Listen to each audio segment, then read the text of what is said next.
déployer dans l'avenir pour cette filière, c'est cette ouverture d'esprit. Pour moi d'être ici devant vous aujourd'hui.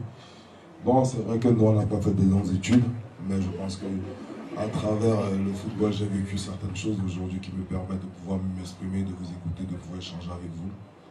Comme je dis encore, c'est un honneur. Moi, déjà, je vais raconter un peu mon histoire vite fait. Je suis né d'une grande famille. Mon père, il avait 5 femmes. Ma mère était la dernière femme et mon père, il est décédé. J'avais 3 ans à l'époque, je ne l'ai pas connu. Et malheureusement, quand je parle de ça, ça me monte un peu. Ma mère, ma famille, on a mis ma mère dehors. Elle avait à peine 20 ans, 25 ans, on l'a mise dehors avec 5 enfants. Elle se retrouvait dans la rue et elle était gardienne de la paix à l'époque de la police. Et elle a bataillé, bataillé. Après, on s'est retrouvé à Douala. C'était difficile parce que le papa n'était pas là. Les toilettes, je n'avais pas de toilettes pour faire des selles, tout ça, on était un sac plastique. Et j'ai eu la chance que mon cousin Rigo, il m'a donné un billet d'avion pour ce contrat. Attends, montre-nous que tu peux jouer parce qu'on t'a opéré. Si tu peux rejouer, on va te donner le nouveau contrat. Au final, je joue, je commence à jouer. Quand ils voient que je suis bon, et je devais faire 15 matchs. Au 14e match, le 15e match n'est jamais venu. Jamais. Le 15e match n'est jamais arrivé. Je sors de là avec une déception parce que je me dis mince, je sors d'une blessure de 3 mois où j'étais handicapé, j'ai tout fait pour revenir au niveau.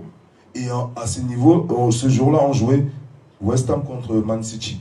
Je jouais contre Yaya Touré. Yaya Touré était, je me dis, voilà un duel pour moi aujourd'hui. Si je montre à tout ce monde que on gagne ce match et que je gagne la bataille contre Yaya, ça veut dire que j'ai gagné mon contrat. J'ai fini, je suis rentré sur le terrain, j'ai gagné le match, j'ai gagné la bataille, je suis sorti l'homme du match. Au final, ils ne m'ont pas donné le contrat. C'est pour dire que dans la vie, il y a des déceptions, mais ça ne m'a pas empêché de pouvoir continuer. J'ai bossé, j'ai dit, ok, c'est pas grave. Aujourd'hui, j'ai essayé des choses, ça n'a pas marché, mais demain, ça ne m'empêche pas. La vie est faite de déceptions. D'une si grande icône, donc j'espère que les années prochaines, elles pourront continuer dans cette mouvance, dans cette lancée, de continuer avec le carrefour des métiers. On n'apprend pas que des auditeurs, malgré que nous voulons être auditeurs. On apprend de tous.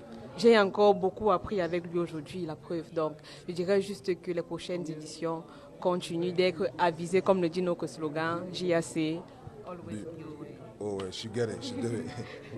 Merci. Son et le directeur général de Danko Tessimène Cameroun, M. Bertrand Bouk. Alors, M. Bertrand, qu'est-ce que vous pouvez dire par rapport au JAC cette année? Déjà, je voudrais dire que c'est une initiative à encourager et c'est la raison pour laquelle je suis là aujourd'hui. Vous savez que la devise de Dangote, c'est transformer l'Afrique, Transforming Africa. Et je pense que si on veut l'Afrique que nous souhaitons, ça commence par vérifier que nos cadets ont les bonnes bases. Et c'est à l'intérieur de ce type de forum, de ce